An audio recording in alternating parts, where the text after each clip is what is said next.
नमस्कार मेरे प्यारे दोस्तों। आज का हिंदी का लेक्चर मैं ही लेने वाला हूँ। लक्ष्मीकांत नाम है मेरा। कुछ समस्या है, नरेंद्र सर की तबीयत ठीक नहीं है, तो आज हम लोग पढ़ने वाले हैं कहानी लेखन। क्योंकि कहानी लेखन में अब जो नया तरीका आया है, आपको तो पता होगा कि उसमें 3 तरीके की कहानियां आती। तो वो 3 टाइप्स की कहानियां क्या है, हमें लिखना कैसे है, वो सब चीज पे हम ध्यान देंगे। तो बड़े दिनों बाद मेरा लेक्चर हो रहा है, मैं बहुत अच्छा हूँ। हम लोग पूरा लेक्चर में ध्यान देंगे और बातें हम लोग करेंगे बाद में। थैंक यू मेरे प्यारे दोस्तों। आगे बढ़ते हैं। तो आज हम लोग जो पढ़ने वाले हैं, कहानी लेखन जो हमारा टॉपिक है, वो हमें 5 अंक के लिए आता है एग्जाम में और बहुत ही रोचक और मजेदार होता है। तो आपको तो पता है दोस्तों, पढ़ते तो सभी हैं, पर 95% और ग्रेट वही लाता है जो एक अलग तरीके से पढ़ता है, मतलब जो लिखता है। क्योंकि हमारा जो एजुकेशन है उसमें लिखने पे बहुत जोर दिया जाता है। ओरल एग्जाम में तो 20 मार्क्स हमें मिल जाते हैं, 10 मार्क्स मिल ही जाते हैं, पर जो लिखेगा वही दिखेगा। ठीक है, मैं बहुत अच्छा हूँ। शुरू करते हैं हम लोग। तो क्योंकि हमारे पास वक्त बहुत कम है और मुझे बताना है बहुत सारी कहानियां, तो फिर से एक बार हम लोग कहानी लेखन पे ध्यान देंगे। ये रहा आपके सामने, मैं पीपीटी रखता हूँ। कुछ भी डाउट होगा तो मुझे चैट कीजिए, एसएमएस कीजिएगा। ठीक है, आवाज में कोई समस्या आएगी तो प्लीज। जो नानी वही कहानी। कहानी लेखन हमारे हिंदी की सबसे पुरानी विधा है। तो कहानी से फायदा क्या होता है कि हम कम शब्दों में जल्दी किसी निर्णय पर पहुंच जाते हैं। छोटी छोटी कहानियां हमारे अंदर रोचकता पैदा करती है। कहानी हमारे पढ़ाई में भी काम आती है और हमारे असल जिंदगी में भी हमें समझाती है कि हमें क्या करना चाहिए और क्या नहीं करना चाहिए। तो बहुत ही सुंदर बातें हैं। आइए, आज मैं बहुत सारी कहानियां आपको सुनाऊंगा जो आपको बहुत अच्छी भी लगेंगी, पर शर्त यह है कि प्लीज मुझे एक कहानी लिखकर भी आप लोग भेजिएगा। कहानी स्टोरी राइटिंग जिसे हम इंग्लिश में कहते हैं। किसी भी घटना के, कोई भी एक छोटी सी घटना हो, उसका रोचक इंटरेस्ट पैदा करके मनोरंजन पूर्ण एंटरटेनमेंट के तरीके से वर्णन करने को ही हम कहानी कहते हैं। ये हिंदी भाषा का एक प्रावधान है, एक नियम है। और ये जो साहित्य की, लिटरेचर की सबसे लोकप्रिय विधा है, फेमस एक तरीका है। विधा मतलब तरीका, क्योंकि इसमें निबंध भी आता है ना। इसमें कहानी तो एक अच्छी विधा है ही। इसमें हम डायरी भी लिखते हैं, इसमें उपन्यास भी लिखते हैं, पर जो सबसे अच्छी और सबसे जल्दी समझ में आने वाली चीज है वो कहानी। और इसके द्वारा हमें जिज्ञासा, जानने की इच्छा, कल्पना शक्ति, विचार करने की शक्ति के साथ साथ भाषाई ज्ञान, कौशल की समझ होती है और हमारी क्षमता भी विकसित होती है, बढ़ती है।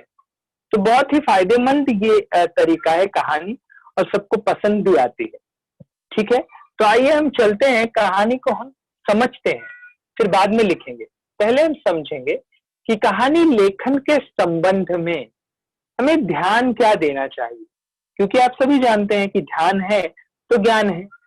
तो ध्यान क्या देना है, हमें कोई भी कहानी की पहले रूपरेखा दी जाती है। जो हमारा पुराना तरीका है, हमें पहले रूपरेखा दी जाती थी, आउटलाइन, उसको हम पढ़ते थे और कहानियां लिख देते थे।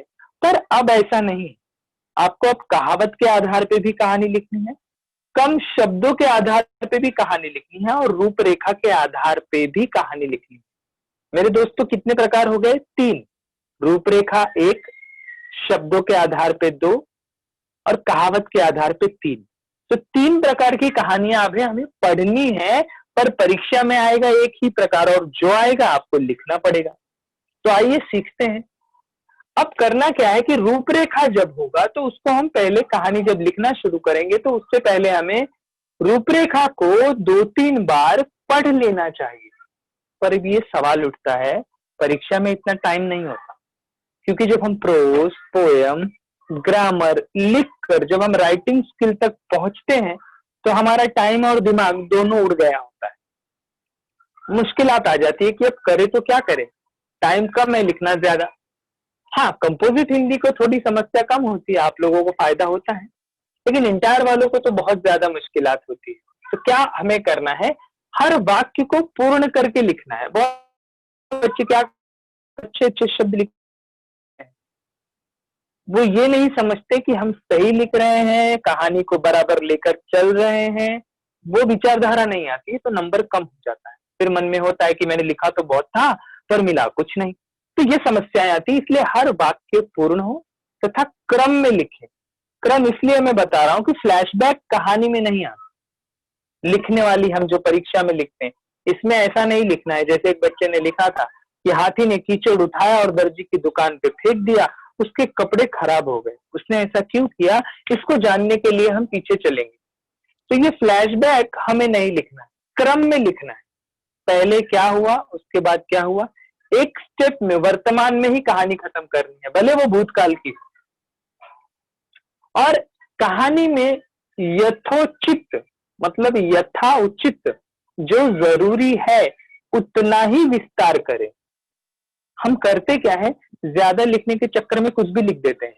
ये एक पुरानी कहानी है। रामपुर नाम का एक गांव था, बहुत सुंदर गांव था, वहां के लोग बहुत सुंदर थे, पढ़े लिखे थे, बुद्धिमान थे। उस गांव के बगल में एक तालाब था।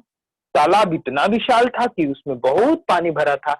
उसमें नीली पीली गुलाबी रंग की मछलियां थी। बगल में एक बहुत बड़ा ना नहाने का स्थान था, वहां पर लोग कपड़े धोते, बर्तन मांजते। अब इतना एक्सप्लेन करने की कोई जरूरत नहीं। तो आप 5 पेज की कहानी लिखोगे, वक्त तो कम है ना। तो इतना फालतू में कुछ भी एक्सप्लेन नहीं करना है, जितनी जरूरत है जिससे हमें नंबर पूरा मिल जाता है उतना ही एक्सप्लेन करना है। और भाषा सरल होनी चाहिए तथा मुहावरेदार होनी चाहिए। मुहावरेदार मतलब जैसे ये खबर जंगल की आग की तरह फैल गई ना, उसको देखते ही वो 9-2-11 हो गया। तो ऐसे मुहावरे अगर हम उसमें प्लस करते हैं तो भाषा की सुंदरता बढ़ती है, हमें लिखना कम पड़ता है और एग्जामिनर को समझ में आता है कि बच्चे ने अभ्यास किया है, तो नंबर ज्यादा मिलते हैं।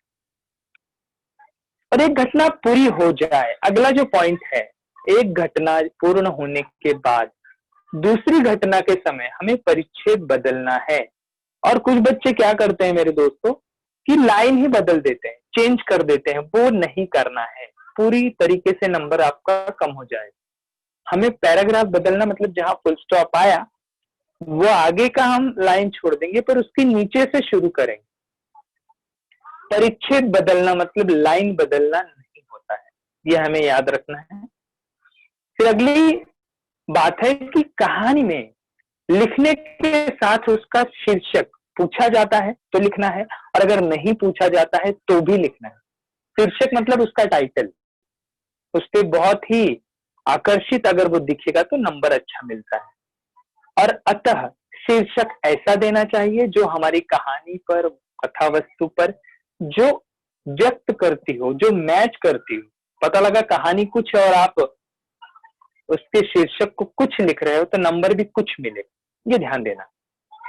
शीर्षक छोटा हो, आकर्षक होना चाहिए, मतलब हमारा जो टाइटल होगा, शीर्षक होगा वो छोटा होगा और हमारी जो सीख होगी वो बड़ी होगी। जैसे शीर्षक आपको नहीं समझ में आ रहा है तो कैरेक्टर का नाम भी लिख सकते हैं, हाथी और दर्जी, और सीख बड़ा सा लिखिए, जैसी करनी वैसा फल, आज नहीं तो निश्चित कल मिलेगा, इसलिए अच्छा कर्म करो नहीं तो बर्बाद हो जाओगे, भीख मांग के खाओगे, कोई पानी भी नहीं पूछेगा। तो ये ऐसा कुछ अच्छा लिखना है।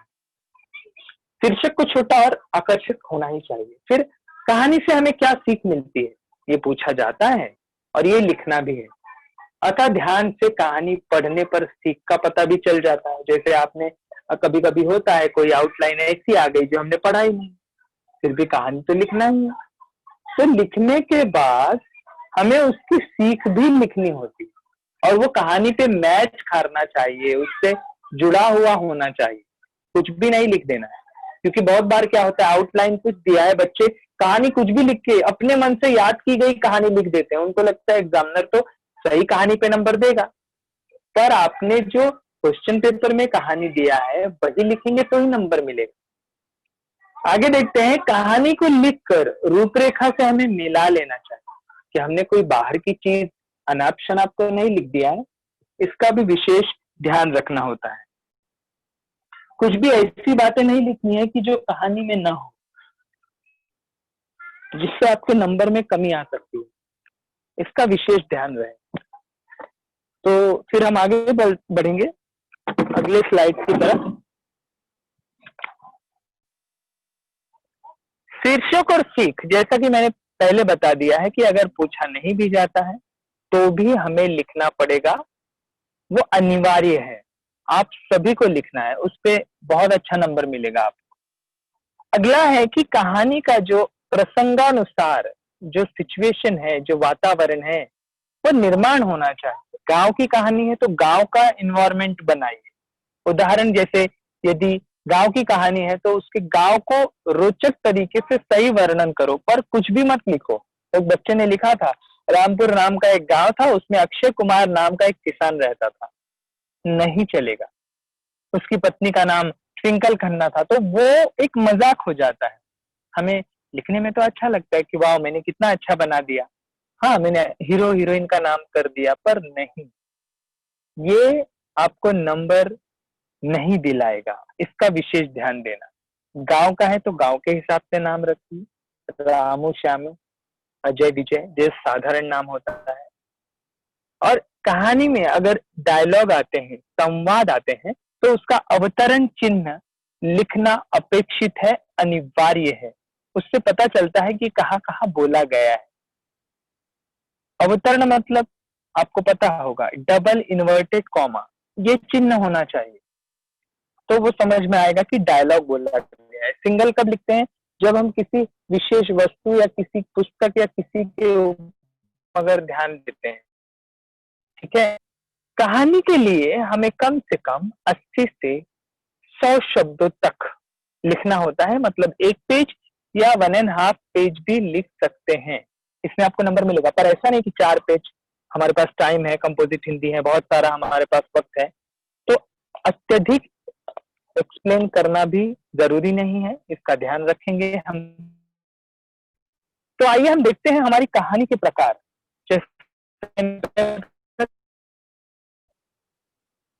असंबद्ध शब्द, यानी जो संबंधित नहीं होते हैं, अलग अलग शब्द होते हैं। जैसे आपको 4 शब्द दे दिए जाएंगे, छोटा बच्चा, चावल के पापड़, गिलहरी और अलमारी।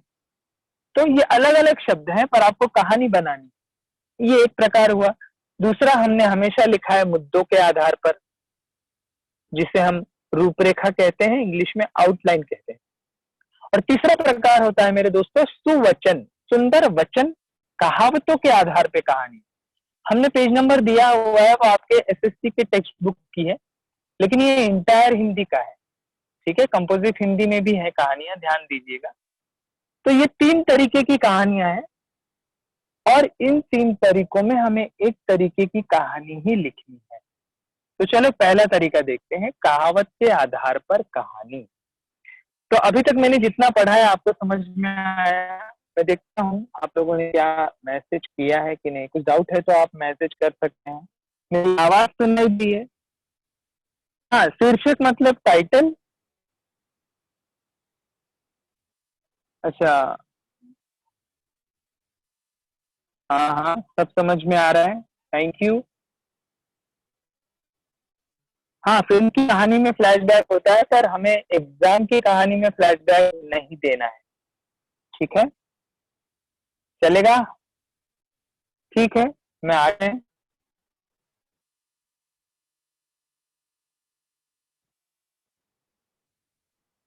क्या नहीं समझ में आया? अच्छा, समझ में आया, बहुत अच्छा। हाँ, असंबंध मतलब उसमें आपको 4 शब्द दिए जाएंगे, अभी मैं पढ़ा रहा हूँ, आगे बढ़ते हैं, आपको समझ में आएगा मेरे दोस्तों। इंतजार कीजिए और ध्यान रखिए। ध्यान है, ज्ञान है, सिरान है, हम सभी जानते हैं। तो हम आते हैं हमारे असंबंध वाली जो कहानी है, वो आगे मैं चलूंगा तो मैं पढ़ाऊंगा, वो कैसे होगा आपको समझ में आएगा। हम पहले देखते हैं कहावत के आधार पे कहानी। आपको सिर्फ और सिर्फ एक लाइन की कहावत दे दी जाएगी, एक सुंदर लाइन दे दी जाएगी, जैसे जैसी करनी वैसा फल, आज नहीं तो निश्चित कल। अब पछताए होत क्या जब चिड़िया चुग गई खेत, करत करत अभ्यास जड़ मत होत सुजान। ऐसे एक एक डायलॉग दे दिए जाएंगे और आपको उस डायलॉग के आधार पे खुद से, आपको आती है कहानी या नहीं आती है, पर आपको खुद से वो कहानी लिखनी ही पड़ेगी, तो ही आपको नंबर मिलेगा। प्लीज दोस्तों ध्यान दीजिएगा। पहली कहावत आपके सामने आ रही है, जैसी करनी वैसी भरनी। हम जैसा करते हैं वैसा हम भरते हैं, तो ये कहावत है। तो इसकी कहानी मैं आपको सुनाऊंगा, स्क्रीन पे है। फिर और कहानियां जो नहीं है वो भी बताऊंगा, आप ध्यान से सुनिएगा। जो होगा मुझे चैट कीजिए, मैसेज कीजिए। कहानी शुरू होती है कि गणेशपुर नामक गांव में एक किसान के घर एक पालतू हाथी रहता था। वह बड़ा नियमित रूप से प्रतिदिन हमेशा सवेरे के समय तालाब पर पानी पीने जाता था। उस रास्ते में एक दर्जी की दुकान पड़ती थी, वह रोज उसे खाने के लिए फल देता था। हाथी इस उपकार का बदला चुकाने के लिए तालाब से लौटते समय दर्जी को एक कमल का फूल देता था, और इस प्रकार दोनों में गहरी दोस्ती हो गई। एक दिन दर्जी ने मन में सोचा, क्यों ना आज हाथी के साथ मजाक करूं। होता है कभी कभी, जब हाथी प्रतिदिन के नियमानुसार उसके पास आया, फल लेने के लिए उसने सूंड बढ़ाया, तो दर्जी ने फल के बदले हाथी की सूंड में, जो बहुत ही नाजुक होती है, एक सुई चुभा दी। हाथी खून का घूंट पीकर तालाब पर चला गया। खून का घूंट पीना मतलब वो तकलीफ, वो दर्द, वो अपमान उसने सहन कर लिया, पर रास्ते में मन ही मन बदला लेने की युक्ति, उपाय सोचने लगा कि मैं तो कुछ करूंगा जरूर, इसने मुझे ऐसा कैसे तकलीफ दी। तालाब से लौटते समय वह अपनी सूंड में कीचड़ भर लाया और दर्जी की दुकान में डाल दिया। पूरी दुकान बर्बाद। दुकान में रखे सारे कपड़े खराब हो गए, नए पुराने जो भी थे सब नष्ट। दर्जी अपनी करतूत से पछताने लगा। उसे जो हानि हुई वो देखकर अब पछतावा करेगा, लेकिन पछतावा करने से कुछ भी बदलता नहीं है मेरे दोस्त। तो जैसी करनी वैसा फल। हमें कहानी से सीख मिलती है कि हम जैसा बीज बोते हैं वैसा ही फल खाते हैं। याद रखो, जैसी करनी वैसा हमें फल मिलता ही है। इंतजार करना चाहिए, इसलिए अच्छा कर्म करना चाहिए। दोस्त हो या दुश्मन, किसी को भी हैरान करोगे तो उसकी सजा तो तुम्हें मिलेगी। तो ये कहानी बहुत सिंपल थी, आपने सुना भी होगा। हम आगे बढ़ते हैं। हमारा जो मेन, जो मुझे समझाना है, अगली कहानी आती है, डायलॉग है, परहित सरिस धर्म नहीं भाई। तो आपको डायलॉग मिल गया। इस पर सुवचन पर आधारित हमें कहानी लिखनी है। अब समस्या ये है कि हमें ये समझ में ही नहीं आया होगा, इसीलिए मैं तुम्हें हर एक चीज को समझाऊंगा। परहित, पर यानी पराया, हित यानी भला। पराये व्यक्ति का भला करना ही सबसे बड़ा धर्म। लेकिन आपने रिश्तेदार, अपने अड़ोसी पड़ोसी की मदद की तो ये पराया नहीं है, इसे हम जानते हैं। जिसे हम नहीं जानते, जिनसे हमें कोई फायदा नहीं है, उनकी मदद करना ही परहित है। और सरिस का अर्थ होता है समान, धर्म यानी धर्म, अच्छा कर्म, नहीं यानी नहीं, भाई मतलब है भाई। तो हे मेरे भाई, दूसरों के हित के, भलाई के समान इस दुनिया में कोई धर्म नहीं। दूसरों को आप सुख देते हो तो ये अच्छा कर्म है, दूसरों को ये बुरा कर्म है। तुलसीदास जी ने इसे लिखा है कि परहित सरिस धर्म नहीं भाई, पर पीड़ा सम नहीं अधमाई। दूसरों की पीड़ा दोगे तो सबसे बड़ा पाप है, दूसरों को सहारा दोगे तो सबसे बड़ा धर्म है। तो इस पे कहानी क्या लिखेंगे मैं बताता हूँ, ध्यान से सुनिएगा। कहानी की शुरुआत होती है भोपाल स्टेशन पर। ईश्वर चंद्र विद्यासागर बहुत बड़े समाज सुधारक थे हमारे देश के। वो एक दिन भोपाल स्टेशन पर उतरे। उनको बहुत सारे कार्यकर्ता, बहुत से लोग उन्हें वहां पर स्टेशन पर रिसीव करने गए थे, उनको वहां ले जाने आए थे। तो जैसे ही वो स्टेशन से उतरे, 10 कदम ही चले होंगे कि उनकी नजर एक बच्चे पर पड़ गई। वो बच्चा मासूम था, अच्छे कपड़े पहने थे, उसने भीख मांग रहा था। तो उनसे रहा नहीं गया, वो उसके पास गए, पूछा, बच्चे क्या हुआ, तुम अच्छे घर के दिखते हो पर भीख क्यों मांग रहे हो। बच्चे ने बताया कि मेरे पिताजी नहीं है, माँ बहुत बीमार है। जैसे कि हर कहानी में ऐसा होता है, ईश्वर चंद्र जी को भरोसा समझ में आए कि ये सही बोल रहा है, भरोसा है कि नहीं, वो देखने के लिए उसके साथ गए। उन्होंने देखा कि सच बात है यार, इसकी माँ तो बहुत बीमार है और ये सच में एक क्रांतिकारी का बेटा है, पर उसके पिताजी अब नहीं रहे। उस समय उस बच्चे को ईश्वर चंद्र जी ने भीख नहीं दिया, 200 रुपए देकर उसकी मदद की और कहा इससे कुछ व्यापार शुरू करना, भीख मत मांगना, तुम छोटे हो तो क्या हुआ, बड़े हो जाओगे।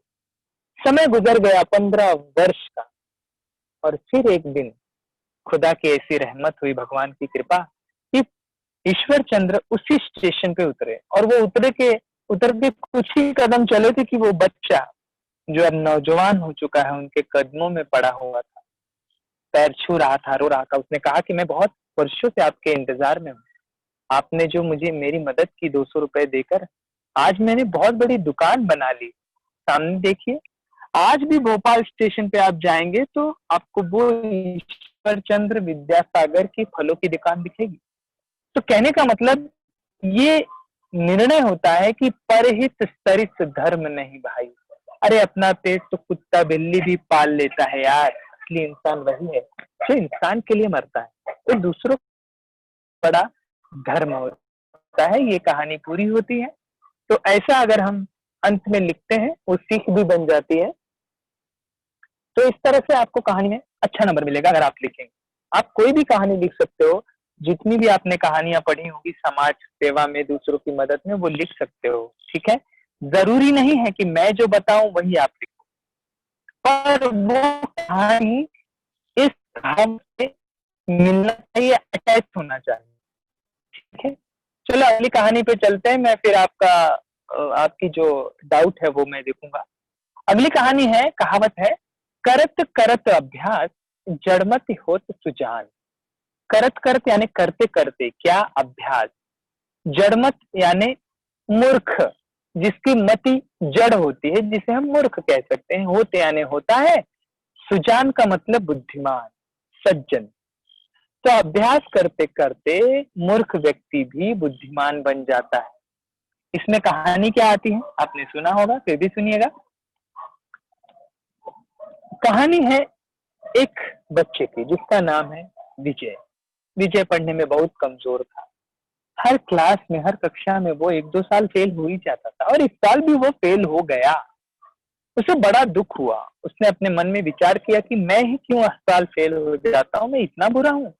उसने पढ़ाई छोड़ दी, बस्ता फेंक दिया, और वो घर से निकल गया कि अब मैं घर ही नहीं जाऊंगा, अब मैं घर ही नहीं जाऊंगा, मुझे अब घर नहीं आना है।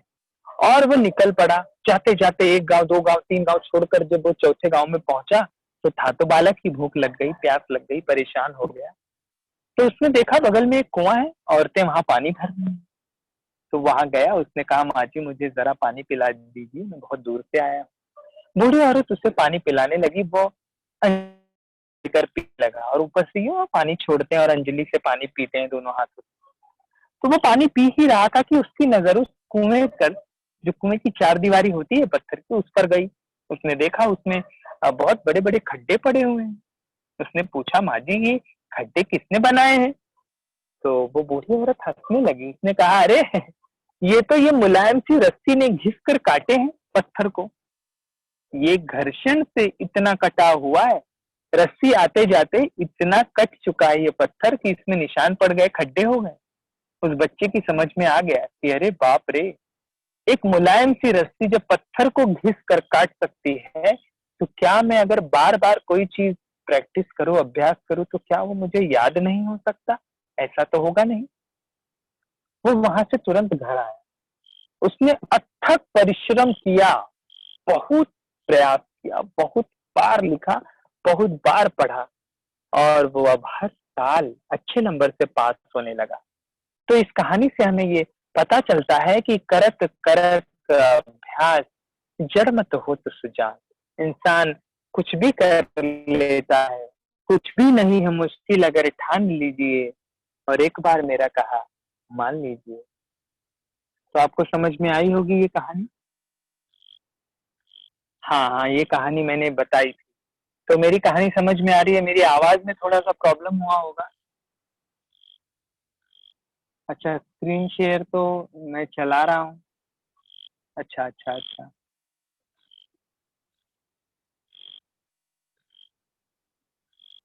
ठीक है, चलो ठीक है। अच्छा, आपको समझ में आ रहा है ना, वो इम्पोर्टेंट है। ठीक है। और भी कुछ डाउट होगा तो आप पूछिएगा, मैं अपनी अगली कहानी में चलता हूँ। हाँ, सभी को समझा? ओके बोल दो कुछ लोग, तो मैं फिर आगे बढ़ता हूँ। अच्छा, स्क्रीन नजर नहीं आ रहा है? अच्छा अच्छा, ठीक है, थैंक यू। स्क्रीन में शेयर तो कर रहा हूँ, चलो देखता हूँ। फिर से स्क्रीन नहीं आएगा तो मुझे बताइएगा आप लोग। अच्छा अच्छा, स्क्रीन नहीं दिख रहा है। चलो मैं बोल रहा हूँ, वो भी दिखाई देगा, आप ही देखिएगा।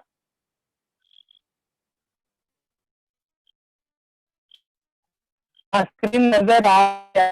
आप बोल भी सकते हो तो मुझे समझ आएगा, नहीं तो मुझे पीछे जाना पड़ता है। स्क्रीन भी दिखाई दे रहा है सबको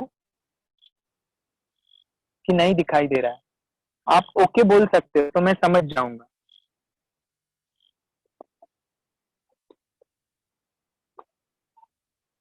हेलो मेरे दोस्तों, आपको स्क्रीन नजर आ रहा है?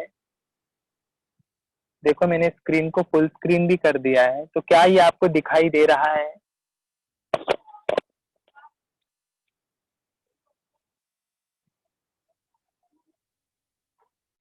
आप बोल सकते हो, क्योंकि मैं देख नहीं रहा हूँ आपका एसएमएस। अच्छा, देखता हूँ।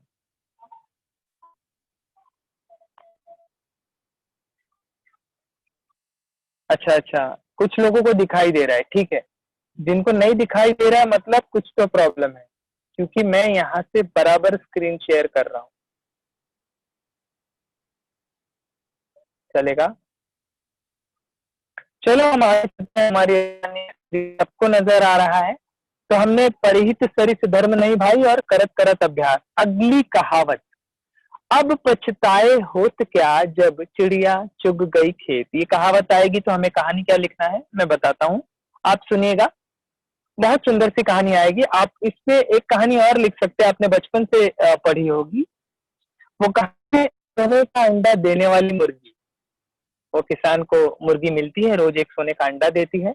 और एक दिन उसके मन में लालच आता है, वो मुर्गी को मार कर सब अंडे एक साथ चाहता है कि मिल जाए, पर ऐसा होता नहीं। तब ये कहावत बैठती है कि अब पछताने से क्या फायदा जब चिड़िया चुग गई खेत। हाँ, कमान से निकला हुआ तीर, जबान से निकली हुई बातें, और जो काम बिगड़ जाए वो जल्दी बनता नहीं। इसीलिए वक्त रहते समझ जाना ही समझदारी होती है। तो इसमें कहानी आएगी, मैं सुनाऊंगा। बहुत सुंदर सी कहानी है, आपको ये पता होगा, फिर भी मैं सुनाऊंगा। कहानी ये आती है कि एक किसान जो बहुत ही मेहनती और ईमानदार, वो एक दिन खेतों में काम करके अपने घर की तरफ जा रहा था, तो उसने देखा कि एक नेवले का बच्चा बहुत ही भीगा हुआ, थर थर कांपता हुआ तड़प रहा था। किसान ने देखा, उसे बड़ी दया आई, उस बच्चे को उठाकर वो अपने घर लाया। पत्नी को ये बात अच्छी नहीं लगी, पर क्या कर सकते हैं, उस बच्चे को देखभाल करने के लिए किसान था, उसने उसकी सेवा की, वो ठीक हो गया। और वो उसके बच्चे के साथ खेलने भी लगा। नेवले का बच्चा, जो आपने देखा होगा, जिसे मराठी में मुंगूस कहते हैं, जो सांप से लड़कर उसे मार सकता है, इतनी शक्ति होती है उसमें। तो नेवले का बच्चा उस किसान के घर रहने लगा, और वो धीरे धीरे बड़ा होने लगा। और जानवर का बच्चा बहुत जल्दी बड़ा हो जाता है। हमें तो 1 साल लगता है उसको हमें चलने में, और वो 1 साल में चलने से लेकर बुद्धिमान हो जाता है। 1 साल के बाद एक दिन ऐसी घटना घटी, किसान खेतों में काम कर रहा था, और किसान की पत्नी पानी लेने तालाब पर गई थी। और यहाँ किसान का बेटा अपने झोपड़े में सोया हुआ था, और नेवला जाग रहा था। उसी समय झोपड़ी में एक सांप आया। सांप उस बच्चे की तरफ बढ़ ही रहा था कि नेवला उस पर झपट पड़ा, और घमासान लड़ाई हुई, जिसमें निर्णय ये हुआ कि नेवले ने सांप के टुकड़े टुकड़े करके उसे नष्ट कर दिया, खत्म कर दिया। पर वो खून से लथपथ हो गया, उसे भी चोट आई, पर सांप के खून से वो एकदम लथपथ हो गया। वो जाकर झोपड़ी के बाहर बैठ गया कि किसान, उसकी पत्नी आएंगे, मुझे देखेंगे, शाबाशी देंगे, मैंने बहुत बड़ा काम किया है। तो हुआ कुछ और। किसान की पत्नी आई, उसने देखा कि नेवला खून से लथपथ है। उसके मन में तुरंत विचार आया कि इसने जरूर हो ना हो मेरे बेटे को मार दिया हो। मैं पहले ही कहती थी ये मुझे नहीं चाहिए। उसने आओ ना देखा, टाव मटका फटक दिया, ठाव, और वो मर गया। उधर ही मटके से जब उसने पटक दिया उसके सिर पर, तो नेवला तो उधर ही मर गया, ढेर हो गया। और जब वो घर में जाकर देखती है तो सांप के टुकड़े पड़े हैं और उसका बच्चा सोया हुआ है, जिंदा है। अब वो क्या करे, पछतावा करने लगी। पर अब पछताने होत क्या, जब चिड़िया चुग गई खेत। समय निकल गया तो पछतावा करने से, काश काश बोलने से इंसान लाश हो सकता है, पर कुछ बदल नहीं सकता। इसलिए दोस्तों, समय पर कुछ काम कर लो, नहीं तो पछताओगे, कुछ भी नहीं पाओगे। तो ये कहानी बहुत सुंदर है, जिंदगी में उतारिए, सफलता जरूर मिलेगी। तो ये कहानी भी आपको समझ में आई होगी। अब हम चल लेंगे अगली कहानी की तरफ, जो हमें एसएससी में बहुत काम आने वाली है। मन के हारे हार है, मन के जीते जीत है। इस कहानी के बाद मैं आप लोगों का एसएमएस देखूंगा कि आपने क्या डाउट पूछा है। ये कहानी यही है कि इंसान का शरीर नहीं, मन मजबूत होता है। जिसका मन हार जाता है, तन भी हार जाता है। पर मैं यही कहूंगा कि कुछ भी नहीं है मुश्किल, अगर ठान लीजिए, एक बार ने कहा मान लीजिए और कोशिश कीजिए, सफलता मिलती ही है। कहानी यह है कि राजस्थान के एक राजा हुआ थे, बहुत महान राजा हुए थे, वीर बहादुर सिंह। वो इतने पराक्रमी थे, इतने वीर थे, इतने शक्तिशाली थे कि जल्दी कोई उनसे जीत नहीं पाता था। पर दुश्मनों ने ऐसा निर्णय लिया कि सभी ने मिलकर इनके ऊपर हमला कर दिया। चारों तरफ से घेर लिए गए। इनको चारों तरफ से ना हमला करने पर ये बेचारे हारने के कगार पर आ गए। 3 दिन की लड़ाई में इनके बहुत सारे लाखों सैनिक, बहुत सारे सैनिक मारे गए। सेनापति घायल हो गया, ये खुद भी घायल हो गए। रात के वक्त इन्होंने ये निर्णय लिया कि मैं इस ना रण क्षेत्र से, लड़ाई मैदान से भाग जाऊंगा। और वो भाग गए। जाकर वो एक जंगल में बैठ गए, एक गुफा के अंदर। आपने सुनी होगी ये कहानी। गुफा में उन्होंने देखा कि एक मकड़ी है जो चट्टानों पे चढ़ने का भरपूर प्रयास कर रही है, कोशिश कर रही है, पर वो गिर जाती है। 1 बार, 2 बार, 10 बार, 20 बार, बहुत बार प्रयास करने पर भी वो पहाड़ पर नहीं चढ़ पाती, पत्थर से फिसल जाती है। पर लगातार कोशिश करते करते वो 2 घंटों में वो चढ़ गई। और ये सब दृश्य राजा देख रहा था। उसके समझ में बात आ गई कि मैं तो एक इंसान हूँ, जब मकड़ी, स्पाइडर इतना प्रयास कर सकती है, तो क्या मैं कोशिश करके जीत नहीं सकता। उसने मन में ठान लिया। रातों रात वो फिर रण क्षेत्र में, लड़ाई के मैदान में पहुंचा। उसने अपने राजा ने अपने लड़ाई। कहानी से हमें ये सीख मिलती है कि मन के हारे हार होती है और मन के जीते ही जीत मिलती है। अगर आपका मन हार जाए तो आप सब कुछ हार जाते हो, और मन अगर जीत गया तो इस दुनिया की कोई शक्ति आपको हरा नहीं सकती।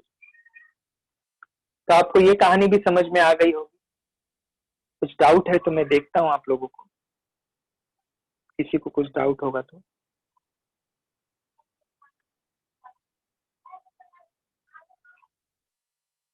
अच्छा, मेरी आवाज बराबर आ रही है? अच्छा, स्क्रीन दिख रहा है, थैंक यू। तो ये कहानी आपको समझ में आई तो आप लोग ओके बोलिए। फिर हम अगली कहानी में चलते हैं।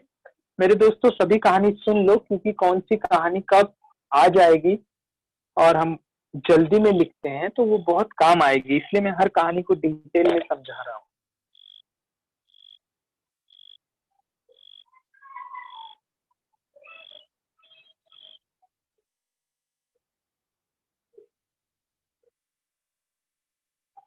हाँ, सही बात है।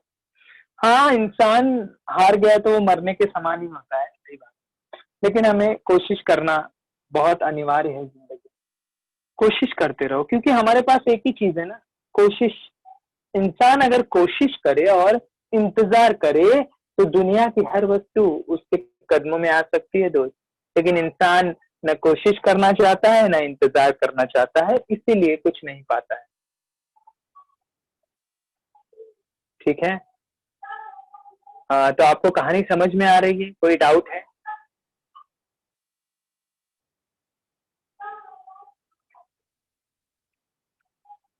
थैंक यू मेरे दोस्तों। आगे बढ़ते हैं हम लोग, कहानी में आगे बढ़ते हैं।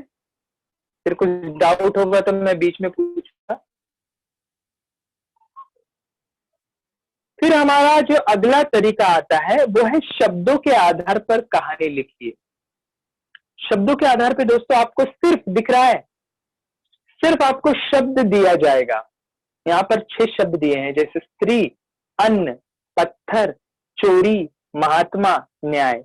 परीक्षा में आपको 4 शब्द भी दे सकते हैं और आपको अपने मन से ये कहानियां लिखनी है, पर इसकी एक शर्त है, आप ध्यान से सुनिएगा। आपको ये सब शब्द उस कहानी में लिखना है और उस कहानी में अंडरलाइन करना है और एग्जामिनर को वो शब्द हाईलाइट करके दिखाना है आपको कि ये कहानी में मैंने सब शब्द लिखे हैं, तो आपको पूरा नंबर मिलेगा। आइए देखते हैं ये कहानी क्या है। बहुत अच्छी कहानी है, महात्मा का न्याय। आधा नंबर आपको यही मिल जाता है जब आप उसका शीर्षक बना देते हैं। कहानी है कि रामपुर नामक गांव में लोग आनंद की जिंदगी व्यतीत करते थे। बहुत अच्छा गांव था। एक बार एक स्त्री ने किसी के घर में अन्न चुरा लिया, चोरी कर दी, क्योंकि मांगने पर भी उससे कुछ खाने को नहीं मिला था। बेचारी बहुत भूखी थी। वह चोरी करते हुए पकड़ी गई। लोगों ने स्वयं निर्णय लिया कि इसे सजा दी जाए, इसे मारा जाए, इसको हम खुद सजा देंगे। लोग उस पर पत्थर फेंकने लगे, वह चिल्लाने लगी, तड़पने लगी, पर किसी ने उसकी एक न सुनी। सब उसे पत्थर मारते हुए नजर आ रहे हैं। उसी वक्त, उसी समय वहां से एक महात्मा गुजरे, जा रहे थे।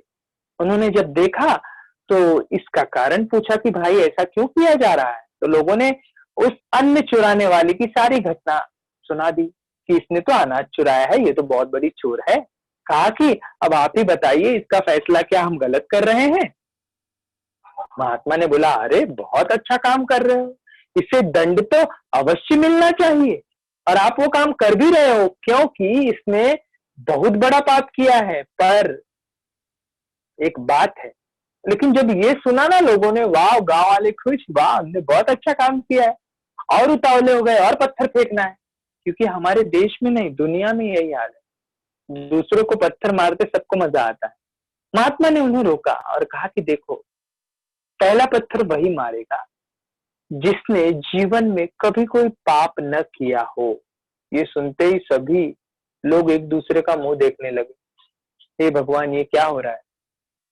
क्योंकि सभी ने कुछ ना कुछ पाप किया ही है, कुछ ना कुछ चोरी सभी ने की है बचपन से लेकर। हाँ, अभी आप बच्चे हो। एक बच्चे ने मुझसे सवाल किया था कि सर, मैं तो छोटा बच्चा हूं, मैंने तो कोई पाप किया ही नहीं है, तो मैं सबसे छोटा पाप कैसे हम समझेंगे कि मैंने पाप किया है? तो मैं तुम्हें बता दूं सबसे छोटा पाप क्या होता है।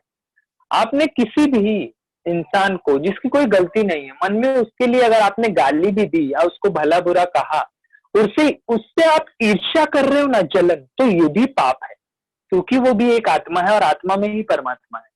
आपकी आत्मा में अगर कचरा आ गया तो आप में पाप आ गया। याद रखो। तो हर इंसान के अंदर कुछ ना कुछ कमियां हैं, कोई 100% प्योर नहीं है अगर हम इंसान है तो। इसीलिए सबके अंदर कमियां हैं, सबके साथ मिलकर चलो ना यार। तब वहां कोई भी ऐसा नहीं था जिसने पाप न किया हो, सभी लोगों ने पत्थर फेंक दिया। तो महात्मा ने समझाया, क्षमा मांगी, तो महात्मा ने सबको समझाया, तो सब आकर गलती मानने लगे कि नहीं, हमने बहुत बड़ी गलती की, और उस औरत को भी माफ कर दिया गया। मतलब इस कहानी से हमें सीख मिलती है कि सबसे बड़ी सजा, सबसे बड़ा दंड क्या होता है? अपराधी को माफ कर देना चाहिए। ये बहुत सिंपल कहानी थी, आपने सुनी भी होगी, तो ये आपको समझ में आया होगा। हम एक कहानी और पढ़ेंगे, उसके बाद मैं आपको डाउट देखूंगा।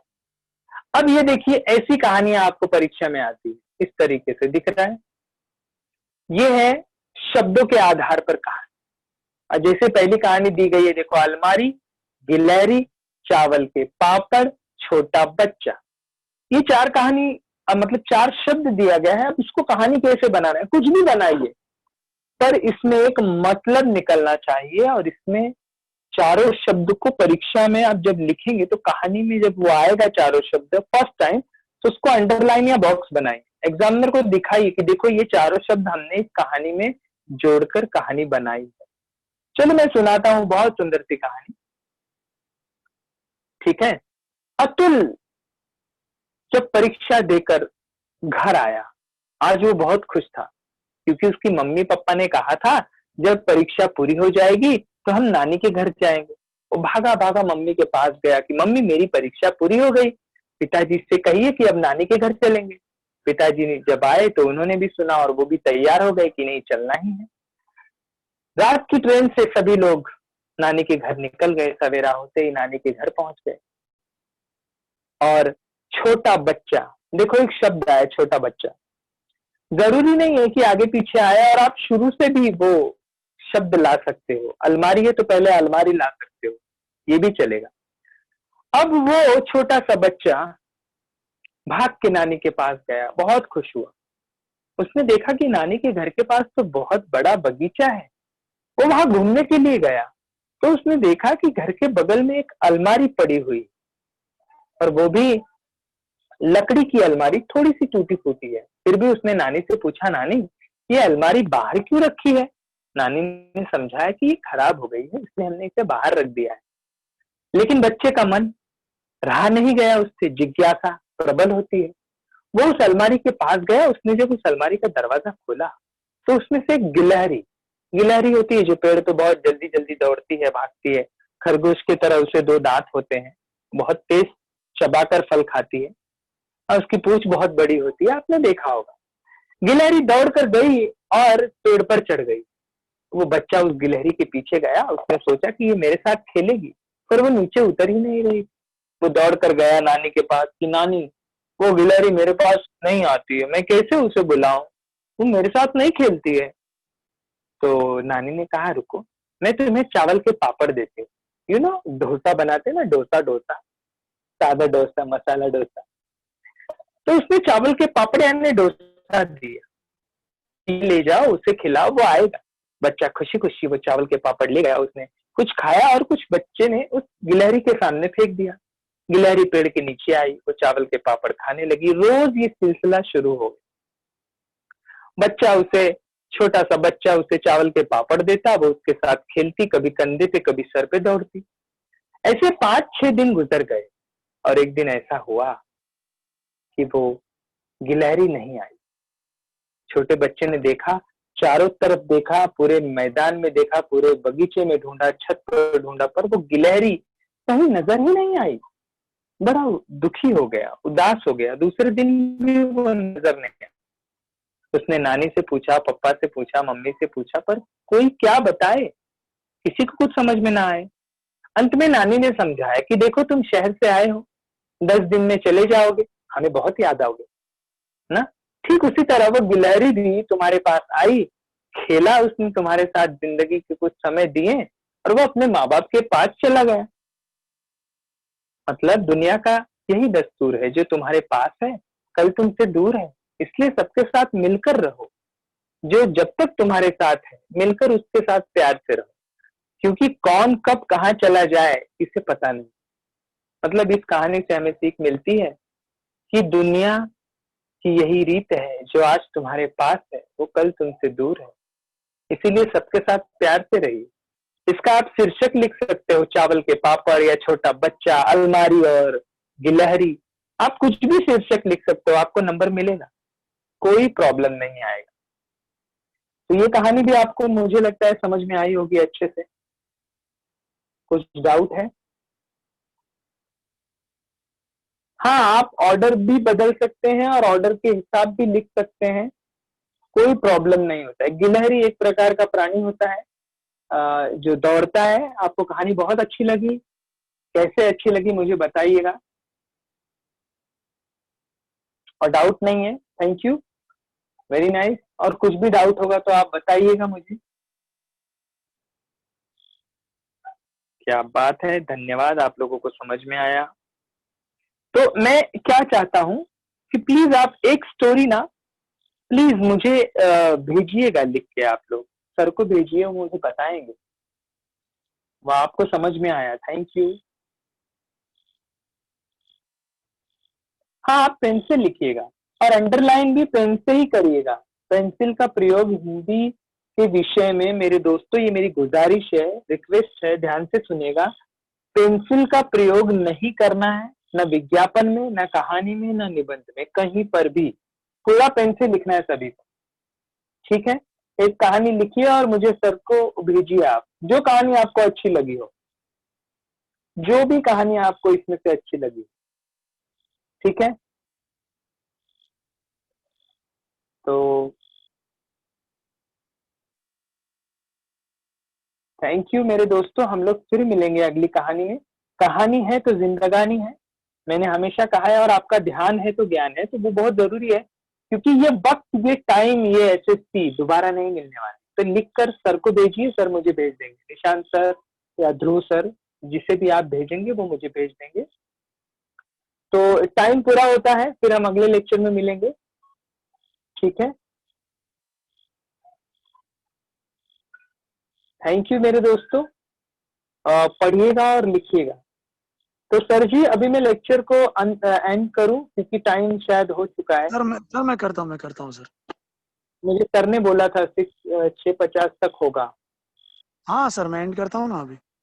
हाँ ठीक है, ठीक है, चलिए सर, तो मैं जाता हूँ sir. Thank you sir ji, okay, bye thank you everyone, sir. मिलते हैं। कैसे हैं सर आप? हैं कैसे लेकिन? मैं गांव में ही हूँ सर।